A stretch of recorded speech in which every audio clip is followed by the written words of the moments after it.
একটি ভাঙা রাস্তার কারণে হাজার হাজার পরিবারের সংসার চলতে পারে। হাজার হাজার পরিবারের আয়ের একমাত্র মাধ্যম হতে পারে একটি ভাঙা রাস্তা। কিভাবে বুঝলেন না? আমি তো আছি বোঝানোর জন্য। So let's go. তো ধরুন আপনি একটি ভাঙা পিচের রাস্তা অথবা যে রাস্তাটা ভাঙা অথবা রাস্তার মাঝে গর্ত আছে সেই রাস্তাতে আপনি যাচ্ছেন। ধরুন আপনি একটা সাইকেল, বাইক অথবা ভ্যান গাড়ি, যাই হোক একটা আপনার গাড়ি নিয়ে যাচ্ছেন।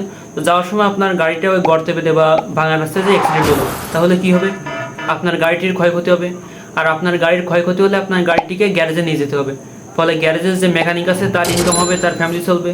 আবার আপনার গাড়িটি অ্যাক্সিডেন্টের ফলে যেসব পার্টসপাতিগুলো নষ্ট হবে সেই পার্টসপাতিগুলো কিনতে গেলে যে দোকান থেকে কিনবেন সেই দোকানদারের ইনকাম হবে, তার ফ্যামিলি চলবে। তারপর পার্টসটি যে কোম্পানি, সেই কোম্পানির মালিকের ইনকাম হবে, তারা একটু খেয়ে পরে বাঁচতে পারবে, তার ফ্যামিলি একটা সচ্ছলভাবে চলবে। এবার আসি আপনার ব্যাপারে। আপনি যদি অ্যাক্সিডেন্ট করে পড়ে আহত হন তাহলে কি হবে? আপনাকে হাসপাতালে নিয়ে যাওয়া লাগবে। আর হাসপাতালে নিতে হলে যে গাড়িটি ভাড়া করতে হবে সেই গাড়িওয়ালার ইনকাম হবে, তার ফ্যামিলি চলবে।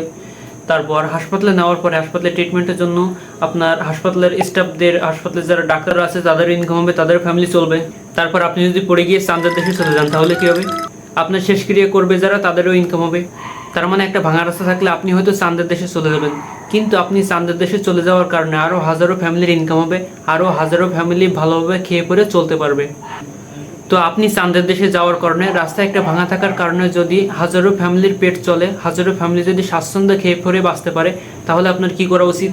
যখনই রাস্তা ভাঙা দেখবেন, যখনই রাস্তায় কোনো গর্ত দেখবেন, তখনই কোনো কিছু চিন্তা ভাবনা না করে আপনার গাড়িটি রাস্তার গর্তের ভিতরে ঢুকিয়ে দিবেন।